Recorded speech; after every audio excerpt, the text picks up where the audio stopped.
Hello guys, ఈరోజు 4.8.2 grid computing గురించి ఈ కాన్సెప్ట్ గురించి తెలుసుకుందాం. ఒకవేళ మీకు ఒక చాలా బిగ్ ప్రాబ్లం కానీ లేకపోతే బిగ్ టాస్క్ మీ సీనియరో లేకపోతే మీ యొక్క మేనేజర్ చెప్పారనుకోండి, ఆ ఒక్క టాస్క్ మీ దగ్గర ఉన్న ఒక్క కంప్యూటర్తో సాల్వ్ చేయలేరు. ఎలా అంటే చాలా ఎక్కువ టైం తీసుకుంటుంది, లేకపోతే ఎక్కువ ప్రాసెసింగ్కి రీసోర్సెస్ కావాలి అన్నప్పుడు ఈ టా చాలా పెద్ద టాస్క్ చేయడానికి మీ కంప్యూటర్ సరిపోదన్నమాట. అప్పుడు సైంటిస్ట్ ఏం చేశారంటే ఒకే టాస్క్ని మల్టిపుల్ కంప్యూటర్స్లో స్ప్లిట్ చేసి ఆ టాస్క్ మనం సాల్వ్ చేయొచ్చా అన్న ఐడియా నుంచి స్టార్ట్ అయిందే గ్రిడ్ కంప్యూటింగ్.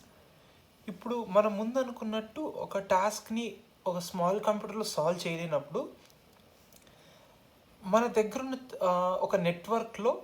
ఒక నెట్వర్క్ అంటే సపోజ్ మీరు ఒక ఆఫీస్లో ఉన్నారనుకోండి, ఆఫీస్లో ఒక 5-10 కంప్యూటర్స్ ఉంటాయి కదా, ఆ 5-10 కంప్యూటర్స్ అన్నీ వాడుకొని ఆ యొక్క టాస్క్ని సాల్వ్ చేయగలం అనమాట. ఇప్పుడు యాక్చువల్లీ ఈ గ్రిడ్ కంప్యూటింగ్ అనేది ఎక్కడ వాడతారు, దీని యొక్క యూసేజ్ ఎక్కడ ఉంటుందో తెలిస్తే మనకు ఒక ఐడియా వస్తుంది. బేసిక్గా ఫస్ట్ వచ్చి బిట్కాయిన్ మైనింగ్ అంటారు.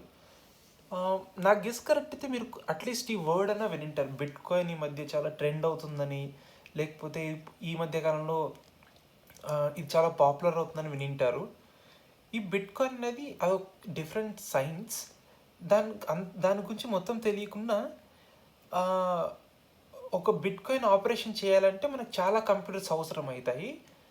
ఒకవేళ మన కంప్యూటర్ రీసోర్సెస్ మనము వేరే వాళ్ళు వాడుకోవడానికి లెండింగ్ చేయొచ్చు అనమాట. అది కూడా గ్రిడ్ కంప్యూటింగ్ కిందే వస్తుంది. సెకండ్ది మెడికల్ రీసెర్చ్. చాలా టాప్ నాచ్ యూనివర్సిటీస్ అమెరికాలో కానీ ఆస్ట్రేలియాలో కానీ ఆ డిఫరెంట్ డిపార్ట్మెంట్స్లో ఉన్న ప్రొఫెసర్స్ అంతా కలిసి ఒక బిగ్ టాస్క్ని సాల్వ్ చేయడం కోసము చాలా కంప్యూటర్స్ని అరేంజ్ చేసి దాంట్లో ప్రాబ్లమ్ సాల్వ్ చేయడానికి ట్రై చేస్తారనమాట. ఫర్ ఎగ్జాంపుల్ ఎబోలా వచ్చినప్పుడు కానీ, లేకపోతే ఇంకేమన్నా వైరస్ మీద రీసెర్చ్ చేయాలన్నా కూడా ఇలాంటి టైప్ ఆఫ్ కంప్యూటింగ్ హెల్ప్ చేస్తుంది మనకు. తర్వాత వచ్చి మేజర్ సైన్స్ ప్రాజెక్ట్స్. మీరు వినింటే లార్జ్ హార్డన్ కొలైడర్ అని 2011 ఆ టైంలో ఏమో ఎక్స్పెరిమెంట్ జరిగింది. ఆ ఎక్స్పెరిమెంట్ యొక్క రిజల్ట్స్ మనం అనలైజ్ చేయడము ఒక కంప్యూటర్లో అస్సలు అవ్వదు. అందుకు ఒక పెద్ద సూపర్ కంప్యూటర్ కావాల్సి వస్తుంది. అలా ఒక చిన్న కంప్యూటర్స్ అన్నిటినీ ఒక నెట్వర్క్లో తీసుకొచ్చి ఆ ప్రాబ్లమ్ని సాల్వ్ చేయడానికి మన సైంటిస్ట్ ట్రై చేశారనమాట. అది కూడా గ్రిడ్ కంప్యూటింగ్ ఒక ఎగ్జాంపుల్ అని చెప్పుకోవచ్చు. ఇప్పుడు మనకు ఒక నార్మల్గా గ్రిడ్ కంప్యూటింగ్ అంటే ఏంటి అని అర్థమైంది కదా. సో ఇప్పుడు అసలు దీనివల్ల యూజెస్ ఏంటి, దీనివల్ల బెనిఫిట్స్ ఏంటి ఒకసారి ఆలోచిద్దాం. First the better usage of resources. For example, మీ కంప్యూటర్లో ఒక 10 GB ర్యామ్, ఒక 50 GB హార్డ్ డిస్క్ ఉందనుకోండి. ఆ కంప్యూటర్ని మీరు పూర్తిగా వాడట్లేదు అనుకోండి, లేకపోతే చిన్న టాస్క్ కోసమే వాడుతున్నారు. ఫర్ ఎగ్జాంపుల్, మీరు కేవలం మూవీ చూస్తున్నారు, లేకపోతే చిన్న సాఫ్ట్వేర్ ఫోటోషాప్ సాఫ్ట్వేర్ ఇన్స్టాల్ చేసుకుని వాడుకుంటున్నారు. అప్పుడు 10 GB ర్యామ్ దానికి అవసరం లేదనమాట. లైక్ 1 GB 2 GBతో కూడా సరిపోతుంది. ఆ 8 GB ర్యామ్ని మనము సరిగ్గా యూటిలైజ్ చేసుకోలేకపోతున్నాం కదా. ఆ యూటిలైజేషన్ కూడా మనం పెంచుకోవచ్చు అనమాట ఈ గ్రిడ్ కంప్యూటింగ్లో ఒక నోడ్గా ఫామ్ చేసినప్పుడు. సెకండ్ వచ్చి రీసోర్స్ బ్యాలెన్సింగ్ అంటారు. ఇప్పుడు మనం ఇక్కడ చూసాం కదా, ఫర్ ఎగ్జాంపుల్ 3 డిఫరెంట్ కంప్యూటర్స్ ఉన్నాయి.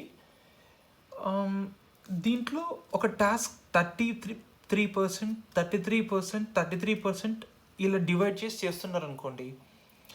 ఒక కంప్యూటర్ దాన్ని హ్యాండిల్ చేయలేకపోతున్నప్పుడు ఒక కొత్త కంప్యూటర్ని ఇన్స్టాల్ చేస్తారు ఈ నెట్వర్క్లోకి. అప్పుడు ఈ 33 చేయలేకపోతుంది కాబట్టి దీన్ని షేర్ చేస్తారు. లెట్స్ సే 17 ఇది ఒక 17 అలా 17 కానీ 16 కానీ అలా షేర్ చేస్తారనమాట. దీన్ని రీసోర్స్ బ్యాలెన్సింగ్ అంటారు. థర్డ్ వచ్చి ప్యారలల్ సిపియు కంప్యూటింగ్. ఇదేంటంటే ఒక పెద్ద టాస్క్ని మనం ముందు అనుకున్నట్టునే ఒక పెద్ద టాస్క్ని ఒక కంప్యూటర్ సాల్వ్ చేయలేదు కాబట్టి వేరే వేరే కంప్యూటర్స్లో ఆ సిపియూస్ని వాడుకుంటూ ఆ ప్రాబ్లమ్ని సాల్వ్ చేయడం అనమాట. బిట్ కాయిన్ గురించి మీరు కొద్దిగా చదివినా ఈ ప్యారలల్ సిపియు గురించి మీకు అర్థమవుతుంది.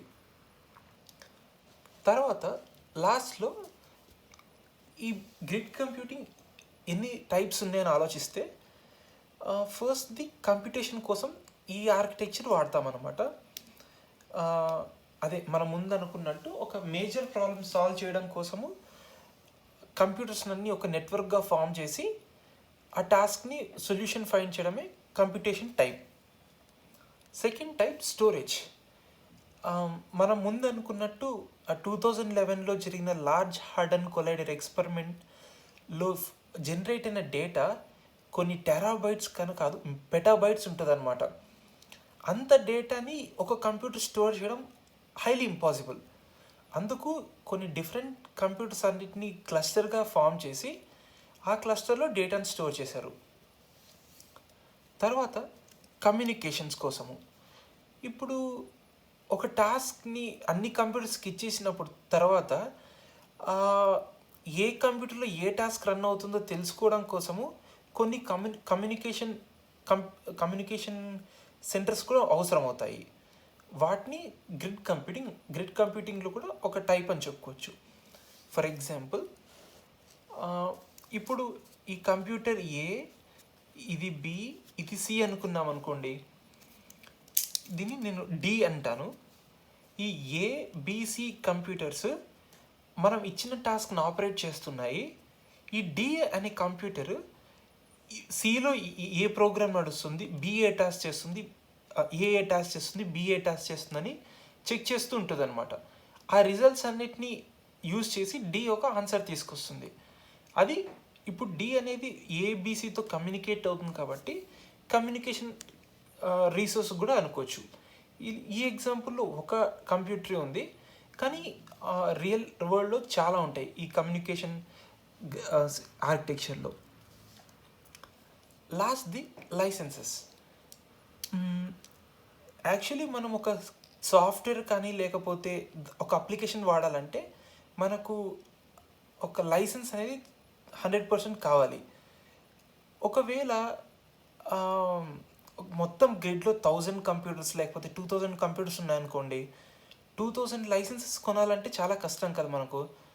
అందుకు ఒక 3-4 లైసెన్స్ మాత్రమే కొని అవి షేర్ చేసుకుంటూ వెళ్తారనమాట. ఇప్పుడు ఎగ్జాంపుల్, ఒక టాస్క్కి ఒక అప్లికేషన్ అవసరం అయింది, అప్పుడు ఆ లైసెన్స్ కీని ఆ కంప్యూటర్లో మాత్రమే వాడతారు.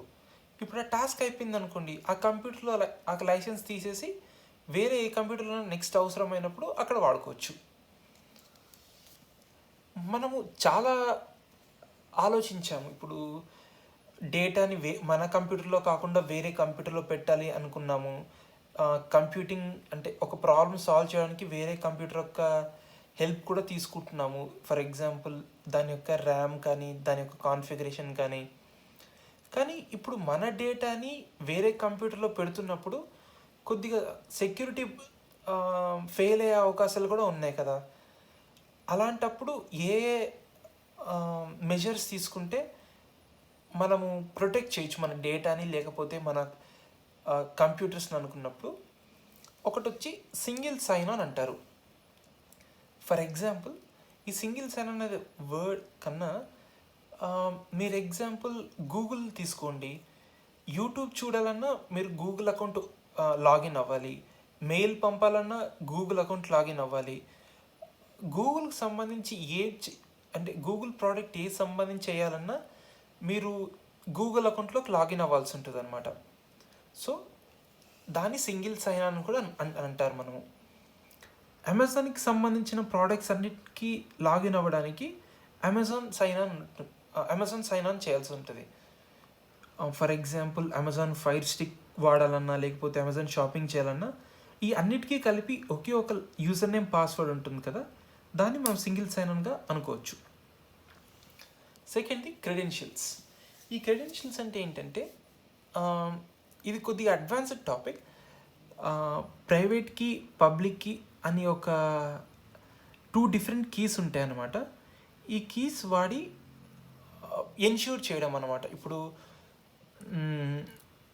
మీరు మీ ఫ్రెండ్కి ఒక మెసేజ్ చేశారనుకోండి, అది మీరే పంపారని ఎలా తెలుస్తుంది అని చెప్పేదాన్ని ఈ ప్రైవేట్కి పబ్లిక్కి రాస్తాను.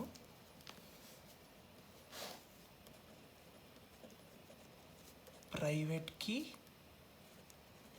అండ్ పబ్లిక్కి, ఈ యొక్క ప్రైవేట్కి పబ్లిక్కి అనే ఒక కాన్సెప్ట్ ద్వారా ఈ క్రెడెన్షియల్స్ ఎక్స్చేంజ్ చేసుకోవచ్చు అనమాట. సో ఈ డిఫరెంట్ టైప్ ఆఫ్ వేస్లో గ్రిడ్ కంప్యూటింగ్ని మనం అండర్స్టాండ్ చేసుకోవచ్చు. సో ఒకసారి రివ్యూ తీసుకుంటే, గ్రిడ్ కంప్యూటింగ్ అనేది ఒక మేజర్ టాస్క్ని ఒక కంప్యూటర్ సాల్వ్ చేయలేనప్పుడు డిఫరెంట్ కంప్యూటర్స్ యూజ్ చేసుకొని వాటి యొక్క ప్రాసెసింగ్ లేకపోతే వాటి యొక్క కంప్యూటింగ్ వాడుకొని ఆ టాస్క్ని సాల్వ్ చేయడమే గ్రిడ్ కంప్యూటింగ్.